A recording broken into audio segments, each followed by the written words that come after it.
talk a lot about two wide receivers on this show, man. You talk about Randy Moss. You talk about Calvin Johnson. Which one, in your eyes, is the greatest of our time? I know, obviously we seen Jerry Rice play. We were alive and all of that. The GOAT is kind of, on his own. Yeah, he on his own. But even still, we weren't in the league then. Right. And you know what I mean? Talk about our time. Which one of these guys, in your mind, is the greatest? Well, listen, I got drafted in '03. I was a third-round draft pick. One of those guys that was going to play special teams, maybe third wide receiver, try to climb up the depth chart. My second year, I ended up winning the spot next to Randy. And I thought at the time, Randy Moss is the best receiver I'll ever see in my life. I would never play with another receiver that has this type of skill set and could do the things that he does. Now, I got the camera on me, so I want to explain one play I saw. One play I saw at practice. Yeah. He's being guarded by Antoine Winfield, one of the best cornerbacks in that era, right? Twan was a beast. And he's in the red zone. So 5 yards in, he runs a fade route to the left pylon, the left back pylon. Twan is in perfect position. And we're watching these clips, and you can see the way he catches the ball. And this story is about to basically pull all that together. He runs a fade route. He's at the back pylon. Dante sees that the coverage is tight. He rips the ball. Boom, right? Throws it at the back of his helmet. Now, most receivers, we turn our whole body. We open up our hips, and we expose the ball for the DB to knock it out. That's what we do. Turn the other way.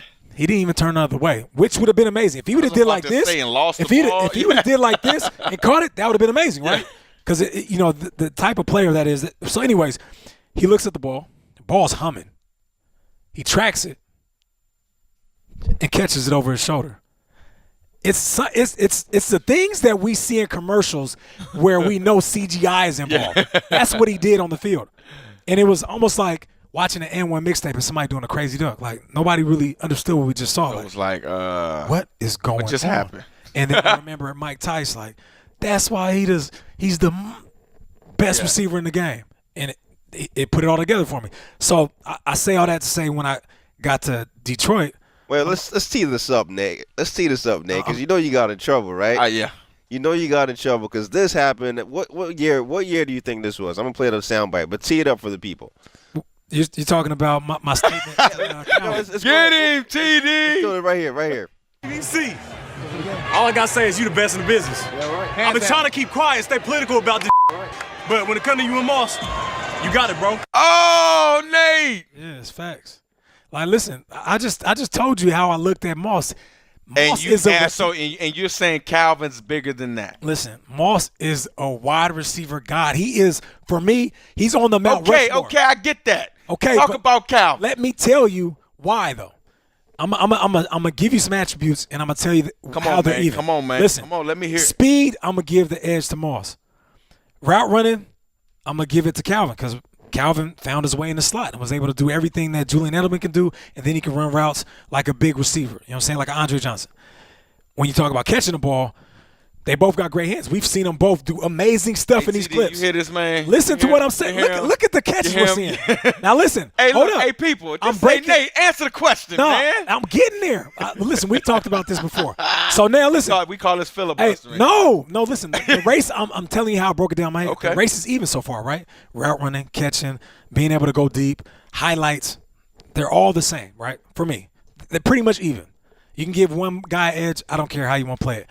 But there's two critical components to being a great wide receiver that people don't talk about when we're watching highlights. That's blocking, and Calvin Johnson is a superior blocker. Yeah, he will block. Tremendous blocker, one of the best in the game. I knew when I was on his side and I was catching the ball, I was going to score because he was that dominant in blocking. And then the last thing that really tips the scale to Calvin is when you pop in these two highlight tapes, you're going to see all these things that are the same. But with Calvin, like we're watching this clip, you'll see way more broken tackles. You'll see him not run away from guys, which he can do, which we've seen. We're going to see clips of him running through individuals, catching the ball on the 8-yard line and dragging two guys to the end zone. So if I'm taking two individuals and I'm building my team, those last two things might tip the scale to Calvin. Like, man, I want Calvin on my squad. It has nothing to do with – I agree, man, but I mean – That's how I broke it down in my head. You put Randy Moss on the team, instant offense, instant wins. The wins come. The wins, the dub. Why do we play this game? That's facts. But you put Calvin on the team, a healthy Calvin Johnson, you're getting everything. You're getting a guy that can play outside, go over the middle, break tackles, block. He's doing it all.